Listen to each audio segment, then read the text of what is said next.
여호수아 20장 함께 읽습니다.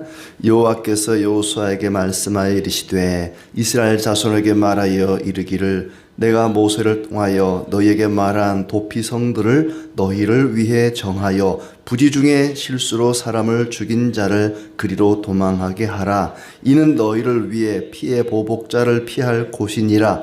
이 성읍들 중에 하나에 도피하는 자는 그 성읍에 들어가는 문 어귀에 서서 그 성읍의 장로들의 귀에 자기의 사건을 말할 것이요 그들은 그를 성읍에 받아들여 한 곳을 주어 자기들 중에 거주하게 하고 피해 보복자가 그의 뒤를 따라온다 할지라도 그들은 그 살인자를 그의 손에 내주지 말지니 이는 본래 미워함이 없이 부지 중에 그의 이웃을 죽였음이라. 그 살인자는 회중 앞에 서서 재판을 받기까지 또는 그 당시 대제사장이 죽기까지 그 성읍에 거주하다가 그 후에 그 살인자는 그 성읍 곧 자기가 도망하여 나온 자기 성읍 자기 집으로 돌아갈지니라 하라 하시니라.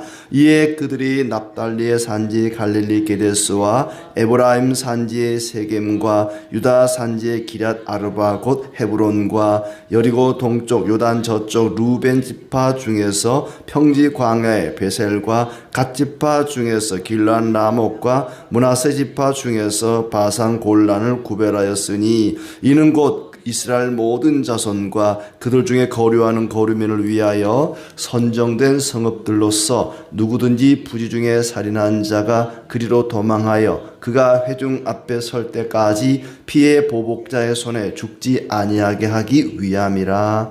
아멘. 또 한 주간이 끝나가고 있습니다. 오늘 하루도 하나님과 함께하고 또 하나님의 은혜가 가득하기를 진심으로 축복합니다. 이제 이스라엘 백성들이 가나안 땅을 점령하고 땅 나누는 일을 마쳤습니다. 12지파에게 각각 가족의 수에 맞게 땅을 나눠줬는데 마지막으로 두 가지를 당부를 하고 있습니다. 하나는 도피성에 관한 이야기고 또 하나는 레위 지파에 대한 이야기인데 오늘 20장은 도피성에 대한 이야기를 하고 있습니다. 너희들이 아직 땅을 다 정복하지는 않았지만은 각각 지파대로 땅을 나누고 요단강 동편에 셋, 또 서편에 셋, 각각 6 성읍을 도피성으로 정하라.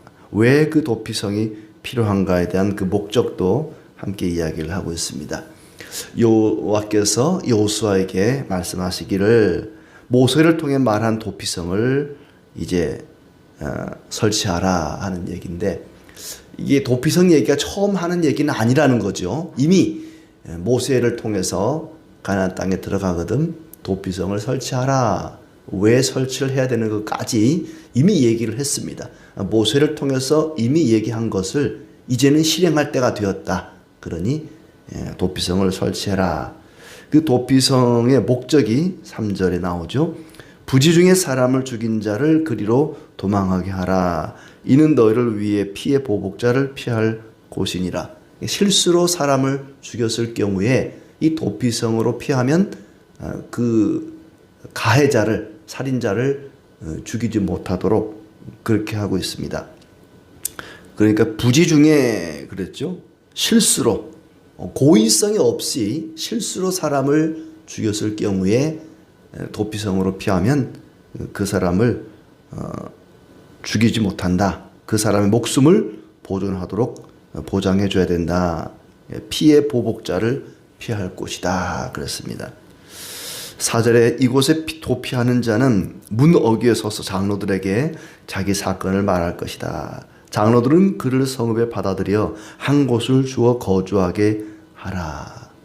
그러니까 사람을 실수로 죽였을 때에 도망가는 겁니다. 막 도망가다가 얼른 도피성으로 들어가는 거죠. 도피성에 그냥 들어갈 수 있는 게 아니라 그 성문 어귀에서 문을 두드리든지 해서 이제 장로들에게 자기 사정을 얘기하는 겁니다. 문 어귀라고 하는 것은 이제 성문 입구는 항상 재판하는 자리니까 마을마다 지금처럼 이런 법원이 있는 것도 아니고 그 장로들이 재판관이 되는 거죠. 마을 입구 문 어귀에서 재판관인 장로들에게 자기가 이러이러해서 실수로 사람을 죽였습니다. 그리고 도망왔습니다.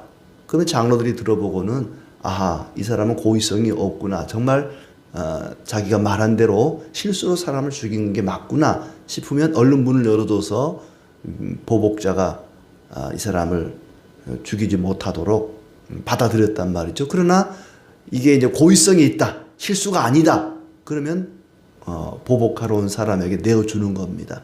받아들일 수가 없는 거죠. 하나님께서는 어떤 결과, 살인을 한 그 결과도 중요시 여기지만은 왜 그렇게 했는가, 고의로 했는가, 실수로 했는가, 의중을, 사람의 마음의 의중을 굉장히 중요시 여기는 거죠.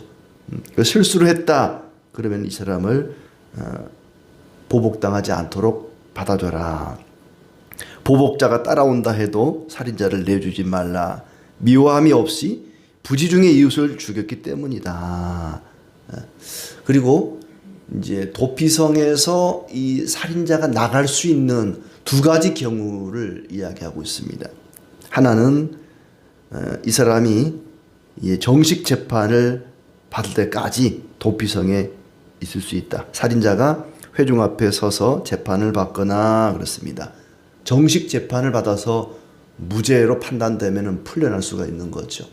또 정식 재판을 받아서 고의성이 또 드러나면은 당연히 피해자의 가족들에게 넘겨지게 되겠죠. 또 하나는 그곳에 그때 당시에 대제사장이 있을 텐데, 대제사장은 한 사람밖에 없겠죠.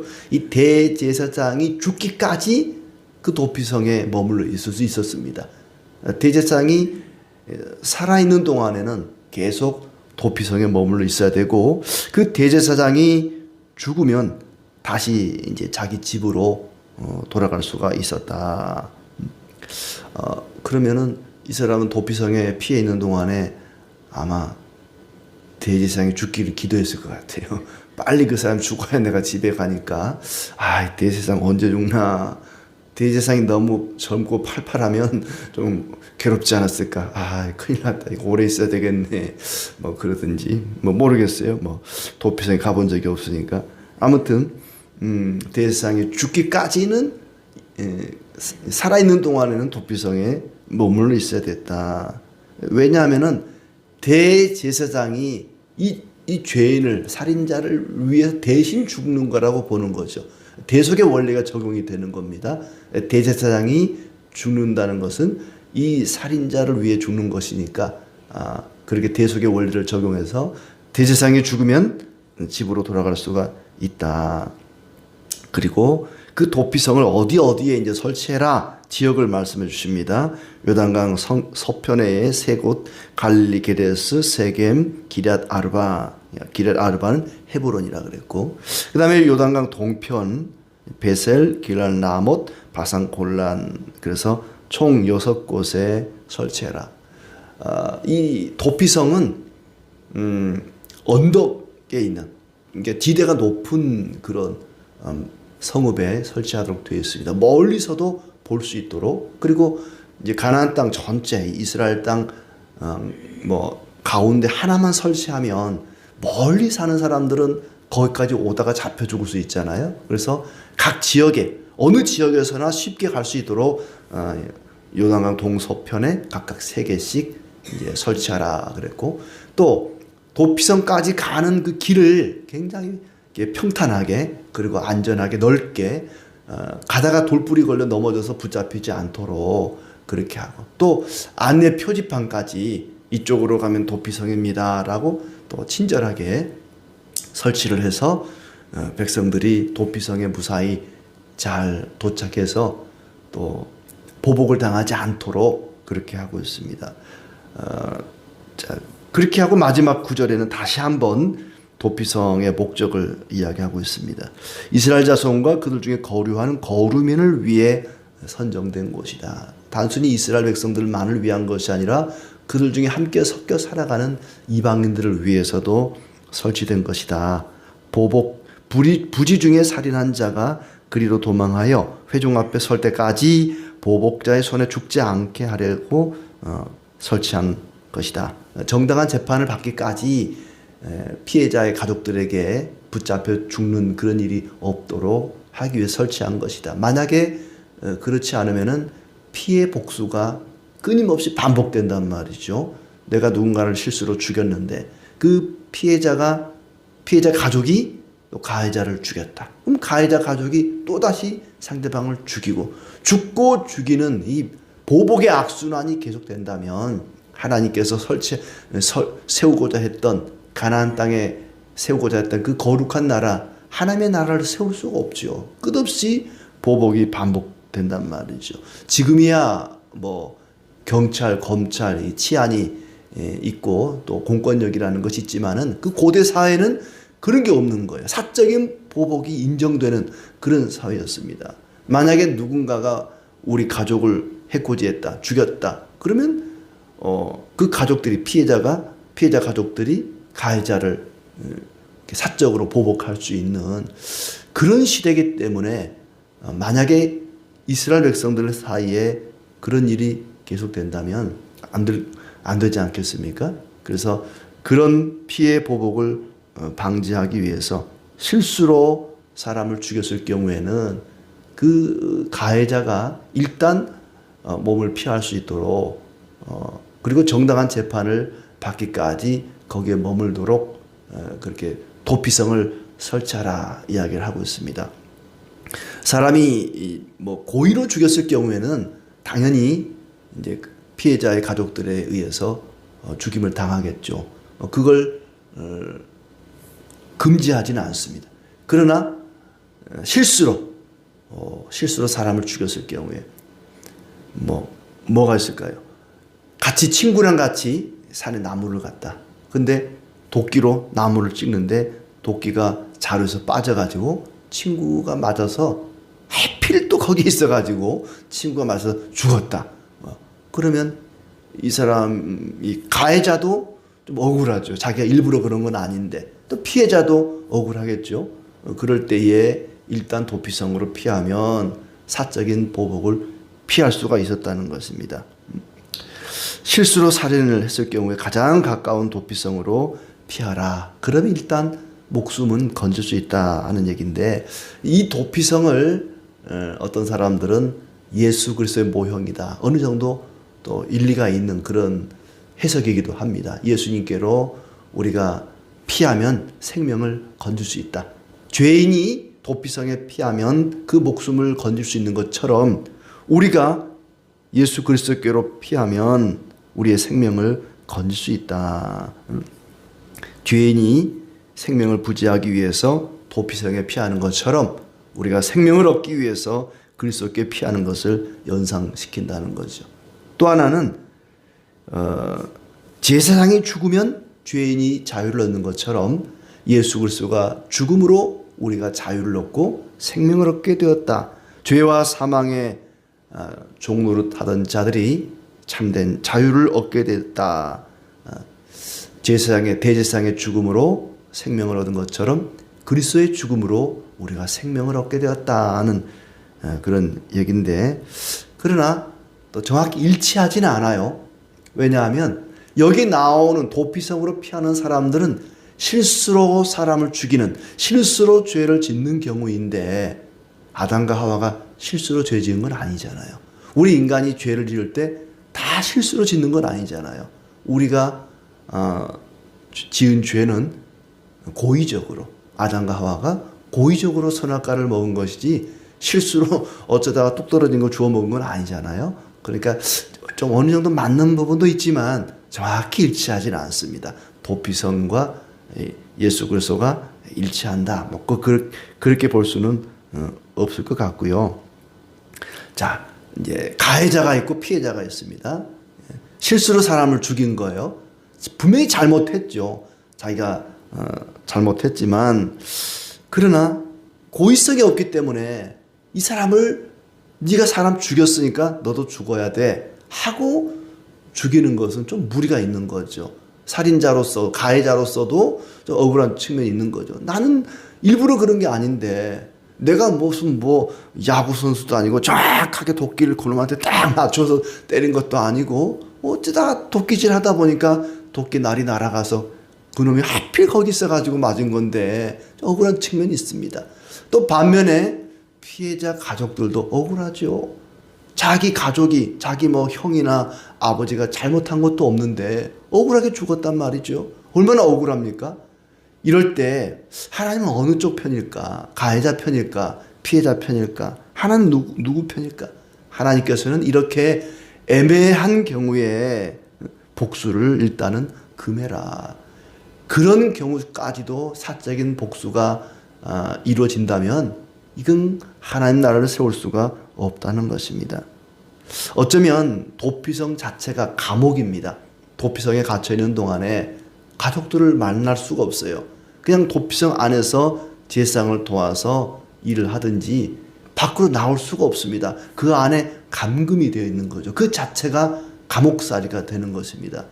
만약에 사람을 실수든 고의든 살인한 자가 뻔뻔스럽게 활보하고 다닌다면 피해자 가족들이 얼마나 가슴이 또 미어지겠습니까? 그 가해자가 그렇게 활개치면서 돌아다니지 않도록 일단 도피성 안에 갇혀 있도록 그렇게 피해자 가족도 배려해 주시는 것이죠. 물론 대지상이 뭐 몇 달 만에 며칠 만에 죽었다. 그럼 금방 또 빠져나올 수 있는 겁니다. 그건 뭐 어쩔 수 없는 부분이고 일단은 도피성 안에 가둬놓을 수 있는 그런 방법이 되기도 하고 무엇보다 중요한 것은 하나님께서는 우리가 복수하는 일, 개인적으로 복수하는 일을 너희들이 직접 하지 마라. 하나님께 모든 걸 맡기라. 인내하고 기다리라 하는 얘기입니다. 로마서 12장 19절에 보면은 내 사랑하는 자들아 너희가 친히 원수를 갚지 말고 하나님의 진노하심에 맡기라. 기록되었을 때 원수 갚는 것이 내게 있으니 내가 갚으리라 하고 주께서 말씀하시니라. 원수 갚는 일 너희들이 직접 하지 말고 나에게 맡겨라. 정말 복수하고 싶은 사람이 있다면 나에게 맡겨라. 하나님의 나라를 위해서 인내하고 기다릴 것을 말씀하십니다. 또 에베소 4장 1절부터 보면 3절에 보면은 그런 말씀이 있어요. 2절부터 보면 모든 겸손과 온유로 하고 오래 참음으로 사랑 가운데서 서로 용납하고 평안에 매는 줄로 성령이 하나 되게 하신 것을 힘써 지키라. 하나님께서 우리를 성도로 불러주신 것, 우리를 그리스도인으로 하나님 자녀로 삼아주신 것은 우리가 성령 안에서 하나 되게 하기 위해서 우리를 부르셨습니다. 그런데 우리가 하나가 되기 위해서 필요한 것이 뭐냐? 온유와 겸손과 그리고 오래 참는 것이라 그랬습니다. 오래 참는 것. 내가 참지 못하고 인내하지 못하고 분노하고 막 치고받고 하면은 그건 하나가 될 수 없습니다. 거룩한 나라를 이룰 수가 없다는 것입니다. 아무쪼록 우리에게 억울한 일이 있고 괴로운 일이 있을지라도 쉽게 사람에게 보복하거나 판단하지 말고 모든 것을 하나님께 맡기고 오래 참고 인내하면서 거룩한 나라를 하나님의 나라의 일꾼으로 살아가는 우리의 삶이 되기를 진심으로 축복합니다.